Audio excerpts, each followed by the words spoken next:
Golf Central on YouTube, brought to you by the Chrome Soft Golf Ball from Callaway. What a performance it was by Patrick Cantlay once again at the BMW Championship. He becomes the first ever to win back-to-back playoff events in the 16-year era of the FedEx Cup. Others have tried and come close, but no one has done what Patrick managed to achieve today, albeit at a different venue to his victory last year, 12 months ago. Matt Kuchar finished runner-up the year after he won the FedEx Enduro Championship in 2010. DJ came close, tied third with the same tournament. He won it in 2011. You can see Jason Day and Tony Finau had some close calls as well, but ultimately Patrick Cantlay successfully defended his title, and here is how he reacted after. Well, Patrick Cantlay becomes the first player to successfully defend a title at a FedEx Cup event. No dramatic playoff this year, but what does it mean to you to walk away with this win? It means a lot. Today was a grind out there. The golf course was playing tough. It firmed up, and I had a lot of those mid-range putts and was able to convert pretty much all of them. After this year and the playoffs I've had, I'm glad to avoid a playoff today. Take us through what the energy was like out there today. How much were you aware of where you stood on the leaderboard and the emotions? Yeah, I definitely watched the leaderboard, and I saw that for the most part guys weren't scoring too well. It was going to be, a lot of pars and a lot of grinding it out. So I kind of adjusted my mindset, in the first few holes because the golf course was playing a lot more difficult. And I hit a lot of solid shots, and to play, the last 5 or 6 holes a couple under, I thought was really great. Well, you have a chance next week to do something, again, that no one's ever done on the PGA Tour, which is win back-to-back FedEx Cups. How are you thinking about your game and keeping yourself ready and excited heading into that final week? Yeah, I'm sure I'll draw on a lot of experiences from last year and just try and press the replay button. Although this year I'll be a couple behind Scotty, so it'll be a little different kind of a challenge. But East Lake's a golf course I really like, and I'm in great position, so I'm looking forward to the challenge. Will you give yourself a chance to celebrate? Maybe after next week. All right, congratulations. Thanks, Karen. Yes, after winning the FedEx Cup last year, he and good friend Xander Schauffele went off and celebrated with their other halves in Napa Valley. Of course, Schauffele had just won the gold medal that year as well. Schauffele finishes, you can see, tied third today with Scotty Scheffler. It will be Scheffler that enters next week, ranked number 1 in FedEx Cup standings. We'll get onto that in a minute, but first of all, a word for Scott Stallings. He finished just 1 short today, but he moves all the way up from 46th to 12th to make his debut at the Tour Championship, and here's what he had to say to Kira K. Dixon. Well, what a week for Scott Stallings here at the BMW Championship. Scott, I know that it hurts to come up just a little bit short, but just take us through the week and how proud you are of what you were able to accomplish here. To be honest, I was super disappointed after how I played last week. Memphis is probably my favorite course on tour and a place I feel super comfortable. So I had a little bit of extra motivation coming into this week. I played Saturday and Sunday there in Memphis in some courses that I felt very comfortable on. Played as a junior golfer and as an amateur in college, and kind of got back to practicing the way that I wanted. Just kind of seeing some certain ball flights that I felt like when I'm playing my best, that's what I do, and kind of carried it on. Had a great practice with my teacher Scott and my short game Tim, and kind of carried it on, and just kind of felt like every day I kept getting better and better. And I think the afternoon rounds at Bitterman kind of helped get my mind away from the week, and kind of got out of my own head a little bit and just focus on just playing and hitting shots. And to be honest, obviously it's super nerve-wracking going out here, but that was kind of the same mentality I had coming down, and just kind of trying to feel that same thing, and come up 1 short. I hit some great shots coming down the stretch, and looking forward to next week. You mentioned the nerves. So what were the emotions like all day today? They were great.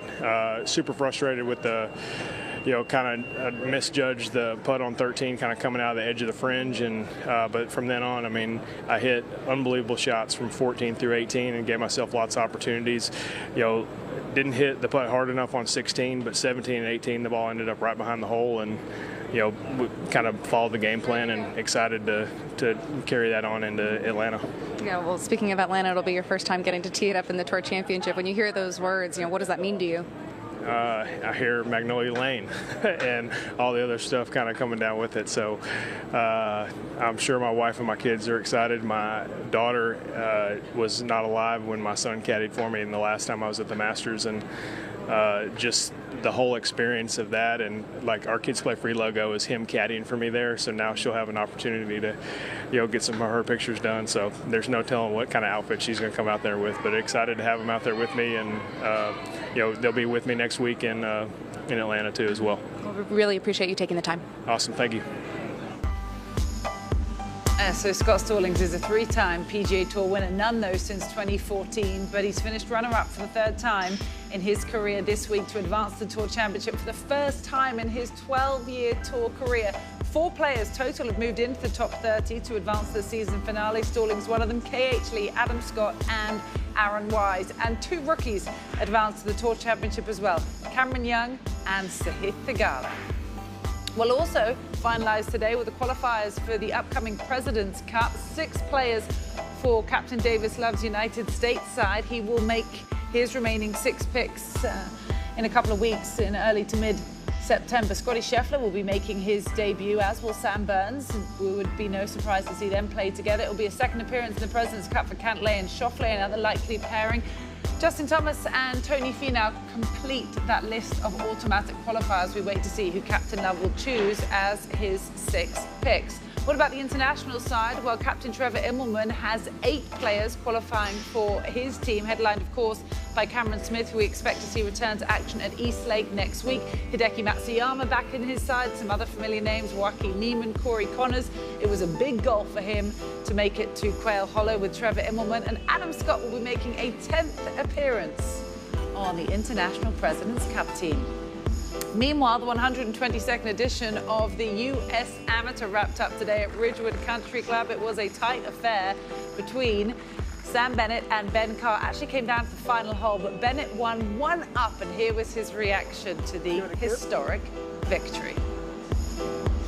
I have the utmost respect for Ben Carr. I know his family and his dad are super proud, and like you said, he wouldn't go away.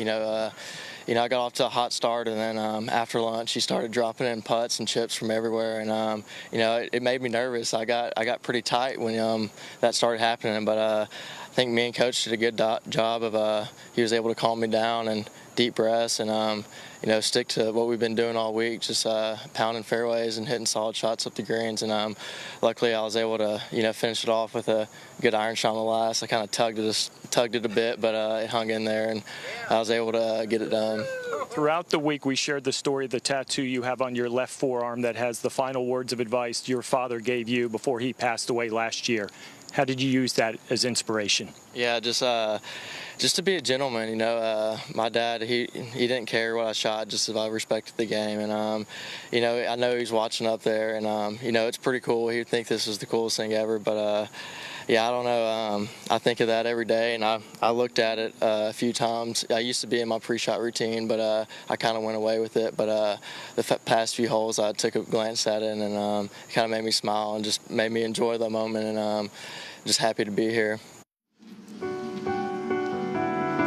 Well, congratulations to Bennett, but we did learn some sad news over the weekend. Tom Weiskopf passed away aged 79. The 1973 Open champion, who also finished runner-up at the Masters 4 times, had been battling pancreatic cancer. Weiskopf was a force in the 1970s, winning 16 times in an era that was blessed with some of the all-time greats of the game. And he would later embark on an award-winning design career with partner Jay Morrish. Our thoughts are with his family.